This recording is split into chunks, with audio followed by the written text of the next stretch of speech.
और अब आपको फाइनली वो वीडियो दिखाऊंगा जिस वीडियो में परमात्मा किसी भी रिश्तेदारी में या निगुरे व्यक्ति के घर पे खाना खाने के लिए स्पष्ट मना कर रहे हैं, स्पष्ट मना कर रहे हैं परमात्मा। ध्यान रखना, आप और हम जीव हैं, सारे कर्म आप और हमारे ऊपर लागू हैं। सतगुरु रामपाल जी भगवान को जीव नहीं है, वो पीव है, परमात्मा है, उनके ऊपर कोई कर्म लागू नहीं है। फिर भी वो कितनी सावधानी बरत रहे हैं, एक भगत की भूमिका कर रहे हैं, आप और हमें समझा रहे हैं। और क्या कह रहे हैं परमात्मा इस सत्संग में? अगर कोई समझदार आत्मा होगी तो उसकी आंखें खुल जाएंगी और जिंदगी में आज के बाद वो भूलकर, यदि उसका मकसद आत्म का उद्धार जो है करवाना होगा, यदि उसको सतलोक में जाना होगा, सदा सदा के लिए 84 लाख योनियों के बंधन कटवाना होगा, वो भाई बहन जिसको ज्ञान समझ में आ गया होगा, भगवान समझ में आ गया होगा, वो अपनी रिश्तेदारियों की तरफ रू भी नहीं करेगा। और अगर जाना भी पड़ गया तो ना खाएगा ना पिएगा उन निगुरों के, जिनके ऊपर 3 लोक का भार। सुनिए ये सत्संग, और ये सत्संग सुनने के बाद उस भाई की भी आंखें खुल जानी चाहिए जो केवल एक तरफा और कमजोर आत्माओं के लिए किए गए सत्संगों को भगत समाज में भेजकर काल प्रेरणा से अपने भी कर्म फोड़ रहा है और दूसरे भाई बहनों के भी कर्म फोड़ने का प्रयास कर रहा है। ये सत्संग ध्यान से सुनिएगा परमात्मा का।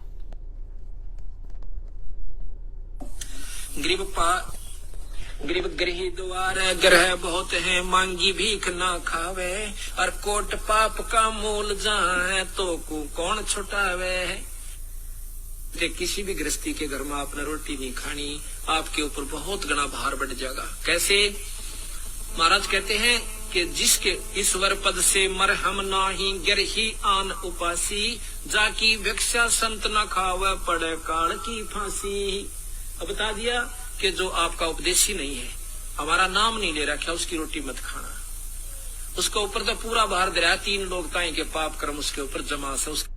क्या कह रहे हैं गुरु जी कि जिसने हमारा नाम नहीं ले रखा उसके घर की रोटी नहीं खानी, उसके ऊपर तो 3 लोक का भार है, 3 लोक का भार।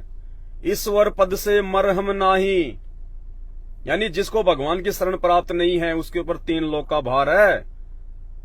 जिन्होंने सतगुरु रामपाल जी भगवान से उपदेश नहीं ले रखा, कहते हैं उसके घर का पानी भी पी लिया, अनाज भी खा लिया, 3 लोक का भार चढ़ेगा। और सबसे इंपॉर्टेंट बात इस सत्संग में जो गुरु जी आगे कह रहे हैं, परमात्मा अपने विषय में भी क्या कह रहे हैं कि मैं भी उसी भगत के घर पे खाना खाता हूं, उसी भगत के घर पे हम पैर रखते हैं जो पहले हमारा भगत हो जाता है, जो पहले हमसे नाम दीक्षा ले लेता है। अन्यथा सतगुरु रामपाल जी भगवान भी कह रहे हैं कि मैं उस भगत के घर पे खाना नहीं खाता। क्यों भाई? सतगुरु रामपाल जी तो भगवान है, परमात्मा है, वो तो चाहे जहां खाना खाएं उनके ऊपर तो कोई भार नहीं चढ़ेगा। भाई ये नियम तो हम भक्तों के लिए हैं, भगवान के लिए थोड़ी कोई नियम है। भगवान के ऊपर कौन सा भार चढ़ेगा? अगर भगवान किसी अनुपदेशी का खाना भी खा लेंगे तो पूरी दुनिया भगवान का बच्चा है, उन्हीं के बच्चे हैं, सब उन्हीं की संतान है। तो सतगुरु रामपाल जी भगवान पे तो कोई भार नहीं चढ़ना चाहिए। ये तो परमात्मा है, ये तो लोगों का भार उतारने के लिए आते हैं। इतनी सावधानी सतगुरु रामपाल जी भगवान जब अपने खुद के लिए लागू कर रहे हैं, एक भगत की भूमिका में, आप और हमें समझाने के लिए, आप और हमारी आंखें खोलने के लिए, तो मूर्खों आप और हम भक्तों ने तो कितनी सावधानी रखनी पड़ेगी। जब गुरुजी खुद ये बात कह रहे हैं कि जो हमारा भगत नहीं बन जाता, जो हमारी शरण में नहीं आ जाता, हम तो उसके घर पे भी नहीं जाते, उसका खाना भी नहीं खाते। तो मूर्खों आप और हमें यदि ऐसा व्यक्ति जो निगुरा है अगर 1 करोड़ रुपए दे और कहे कि 1 चपाती खा ले तो भी नहीं खानी चाहिए, वो चाहे रिश्तेदार हो, चाहे आड़ोसी हो, चाहे पड़ोसी हो, चाहे प्रधानमंत्री हो। ध्यान से सुनो। इतना खावे पड़े काल की फांसी। अब बता दिया कि जो आपका उपदेशी नहीं है, हमारा नाम नहीं ले रखा, उसकी रोटी मत खाना। उसके ऊपर तो पूरा भार दे रहा है, 3 लोग ताई के पाप कर्म उसके ऊपर जमा से, उसका अन्न मत खाना, काल की फांसी पड़ेगी। अपने हंस को अपना बना कर उसको नाम दे करके हम पाठ करने जाते हैं, पहले उसको एक उपदेशी बना लेते हैं, उस घर के आदमी को नहीं। हम पाठ करने नहीं जाते, क्या कह रहे हैं गुरुजी? उसके ऊपर जमा से उसका गुरुजी कह रहे हैं जब हम पाठ करने जाते हैं तो पहले उस घर के एक व्यक्ति को अपना उपदेशी बना लेते हैं, उसके बाद हम उस घर में पाठ करते हैं और खाना खाते हैं, नहीं तो हम उस घर में पैर भी नहीं रखते। ध्यान से सुनो, अगर आंखें खुल जाएं तो। एक तरफा सत्संग सुन के अपने आप को डोन समझने वालों, ये परमेश्वर है, परमात्मा। तुम्हारी बुद्धि वहीं तक काम कर रही है, तुम वहीं तक सोच सकते हो। और जिनको सतलोक जाना है उनको हर प्रकार से अपनी भक्ति बचानी पड़ेगी। तो क्या कह रहे हैं परमात्मा? हम उसी घर में पाठ करने जाते हैं जिस घर का एक व्यक्ति पहले हमारा उपदेशी हो जाता है, वरना हम उस घर में पैर भी नहीं रखते। ये भगवान के वचन है, तो आप और हम जीवों को कितनी सावधानी रखनी पड़ेगी। क्यों भाई, क्या फर्क पड़ रहा है? गुरुजी तो मंत्र भी करते हैं ना, जैसे हमें कहा गुरुजी ने उस सत्संग में कि उस घर का आपके ऊपर कोई भार नहीं चढ़ेगा क्योंकि आप मंत्र करोगे और आप अन्नदेव की आरती कर लो। तो क्या गुरुजी को मंत्र याद नहीं है? क्या गुरुजी को अन्नदेव की आरती याद नहीं है? गुरुजी भी तो किसी अनुपदेशी के घर पे खाना खा के या पाठ करके अन्नदेव की आरती कर सकते हैं ना। जब हम भक्तों के ऊपर भार नहीं चढ़ेगा तो गुरुजी पे भी नहीं चढ़ेगा, गुरुजी भी आरती कर लें, अपना मंत्र कर लें। लेकिन क्या कह रहे हैं परमात्मा? एक भगत की भूमिका में कैसे अपनी भक्ति बचा रहे हैं। कहते हैं पहले हमारा भगत बनना पड़ता है, उसके बाद हम उसके घर में पैर रखते हैं। सुनो ध्यान से मूर्खो, बचा लो अपनी भक्ति। ये बाहर का खाना पीना छोड़ के, रिश्तेदारियों में आना जाना छोड़ के, उन रिश्तेदारों को जरूरत होगी तो वो आएंगे तुम्हारे पास में, तुम क्यों जाते हो उनके पास में? सुनिए ध्यान से। नाम नहीं ले रखा, उसकी रोटी मत खाना। खावे पड़े काल की फांसी। अब बता दिया कि जो आपका उपदेशी नहीं है, हमारा नाम नहीं ले रखा, उसकी रोटी मत खाना। उसके ऊपर तो पूरा भार दे रहा है, 3 लोग ताई के पाप कर्म उसके ऊपर जमा से, उसका अन्न मत खाना, काल की फांसी पड़ेगी। अपने हंस को अपना बनाकर उसको नाम दे करके हम पाठ करने जाते हैं, पहले उसको एक उपदेशी बना लेते हैं, उस घर के आदमी को नहीं। हम पाठ करने नहीं जाते, कति भी चाहे को किम्य भी हो, तो पहले उसके एक सदस्य को नाम दे देते हैं, फिर हमारा वहां पर पाठ करना रहा जैसे जब हम पाठ करने जाते हैं। तो इसी प्रकार कहते हैं ईश्वर पद से मरहम नाही गर ही आन उपासी। आन कह दूसरे, कबीर साहब ने छोड़कर और क्या की पूजा करता, कोई माता की, कोई मसाणी की, कोई किसी वस्तु की, उस उपासी का, उस उपासना करने वाले हंस की हम कभी भोजन नहीं खाना चाहिए। आई बात समझ में? इतनी सावधानी रखनी पड़ेगी। इसलिए दास बार बार वीडियो में जिक्र करता है कि ये ना सोचना कि हमने प्रथम नाम ले लिया, गुरुजी ने हमारे को 11 नियम दे दिए, सतनाम ले लिया, गुरुजी ने 34 नियम दे दिए। गुरुदेव और भी बातें बोलते हैं कि धीरे धीरे जब आपकी बुद्धि काम करना शुरू करेगी तो आप जो है कॉमन सेंस से भी समझने लग जाओगे कि क्या करना और क्या नहीं करना है। Common sense. तो भाई ये बहुत अगम की बातें हैं। अगर अपनी भक्ति बचानी है, वास्तव में सतलोक जाना है, इतनी सी त्रुटि क्या होती है, राई जितनी त्रुटि भी नहीं करनी अब हमने, वो समय चल रहा है ये। अरे जब भगवान खुद इतनी सावधानी रख रहा है और दास बार बार वीडियो में कहता है कि हमने यदि सतलोक जाना है, हमने वास्तव में यदि एक भगत बनना है, तो हमने अपने गुरुदेव को देख के चलना पड़ेगा। हमने किसी भगत को देख के नहीं चलना, हमने अपने गुरुजी को देख के चलना जो है पड़ेगा। हमने अपने गुरुजी के भगत वाले जीवन को देख के चलना पड़ेगा, क्योंकि गुरुजी खुद एक भगवान के साथ साथ, सतगुरु होने के साथ साथ एक भगत की भूमिका भी निभा रहे हैं कि एक भगत को कैसा होना चाहिए, कैसा रहना चाहिए, कैसी उसकी जो है वो करनी होनी चाहिए। तो क्या कह रहे हैं गुरुजी कि हम उसी घर में पाठ करते हैं, पहले हम उस घर के एक सदस्य को अपना भगत बनाते हैं, नाम देते हैं, ताकि उस घर में हमारा पैर रखने के लायक ब्योत हो जाए।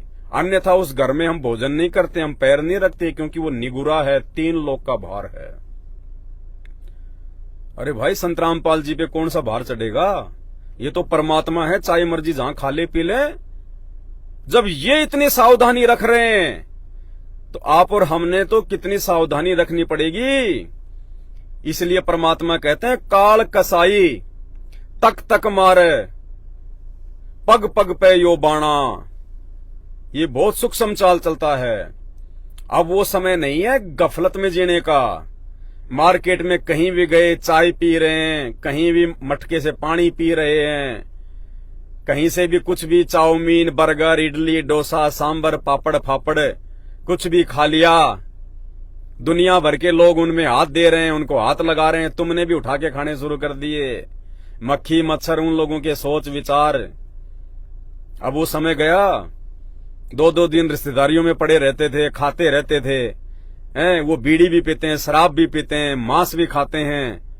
हमने तो जिन बर्तनों में मांस पकाया जा चुका हो उन बर्तनों में हमने दाल पका के भी नहीं खानी भूल के। इसलिए तो हमने बाहर का खाना खाना बंद किया है। बिल्कुल भी। अरे ये तो नकलियों को भी ज्ञान है। हम तो असली संत की शरण में हैं, सतगुरु रामपाल जी भगवान की शरण में हैं। इतना ज्ञान तो इस काल के नकली संतों को भी है कि कहां पे खाना चाहिए और कहां पे नहीं खाना चाहिए। एक छोटा सा वीडियो सुना रहा हूं, अगर आप लोगों की आंखें खुल जाएं तो। ये प्रेमानंद जी महाराज है, ना इसके पास में कोई मंत्र है ना कोई ज्ञान है, और ये भी इतनी अच्छी बात बता रहा है।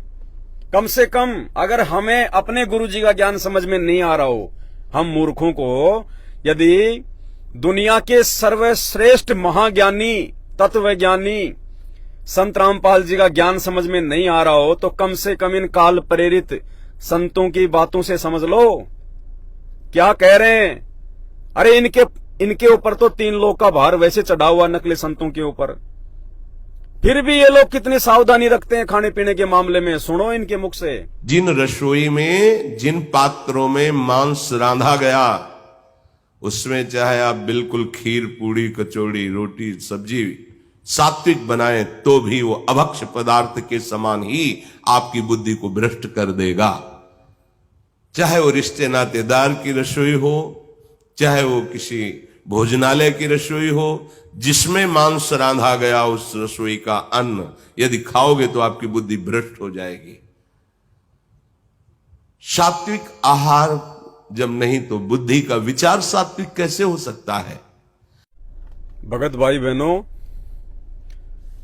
यकीन मान के चलना, ये बातें अपनी भक्ति बचाने वाली या तो सतगुरु रामपाल जी भगवान के सत्संगों में मिलेगी या फिर आपको साध संगति के वीडियो से मिलेगी। दूसरा धरती पे कोई ठिकाना नहीं है।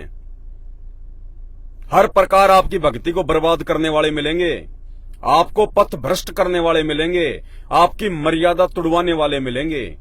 ये बातें आपको लाख जन्म में भी सतलोक आश्रम मैनेजमेंट हरियाणा वालों के पास या उनके फर्जी आश्रमों में या उनके भक्तों के मुंह से सुनने को नहीं मिलेंगी। वहां कोई विचार विमर्श नहीं होता उन आश्रमों में ज्ञान के ऊपर, कोई साध संगति नहीं होती वहां पे। वहां तो सारे उल्टे काम करवाए जाते हैं जिससे भक्तों की मर्यादा खंडित हो, क्योंकि पूरा का पूरा सतगुरु रामपाल जी भगवान का कलयुगी परिवार, उनके रिश्तेदार, ये कोऑर्डिनेटर और 90% संगत ये वर्तमान में काल की जकड़ में है, काल की जकड़ में। और ये शुक्र मनाना भाई बहन कि परमात्मा ने आपको साध संगति से जोड़ दिया और आपको ये बातें सुनने को मिल रही हैं। ये इतनी दृढ़ता और विश्वास पैदा करने वाली बातें आपको कोई बता रहा है। ये मेहर है परमपिता परमेश्वर सतगुरु रामपाल जी भगवान की।